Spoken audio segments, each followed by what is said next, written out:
Le récent classement à l'UNESCO du bassin minier du Nord-Pas-de-Calais suscite les convoitises. Pourquoi ne pas soumettre alors au ministère de la Culture la candidature du bassin minier stéphanois au patrimoine mondial?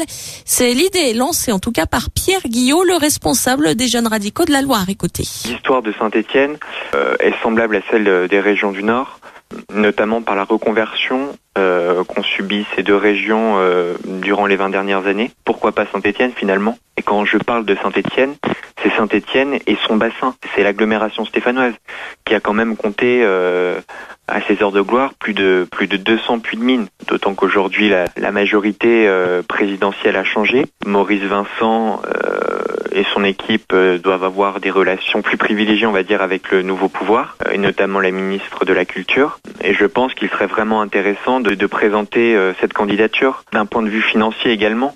La ville a besoin aujourd'hui d'une reconnaissance nationale et internationale. Saint-Étienne a beaucoup souffert de par les différentes reconversions que la ville a subies ces 30 dernières années. L'étape ultime qui manquera à la ville, la dimension internationale qui permettrait de faire venir des visiteurs du monde entier. Je pense que Saint-Étienne a une carte à jouer au niveau du tourisme industriel. Et rappelons qu'au 19e siècle, le bassin stéphanois était le plus important de France. Reste maintenant à savoir si les élus des communes concernées, dont la ville de Saint-Étienne, seraient convaincus par cette idée de reconnaissance au patrimoine mondial, car seuls eux peuvent en faire la demande auprès du ministère de la Culture. Dans le reste de l'actualité, 48 heures après la fusillade devant la boîte de nuit de Lille, l'hôtel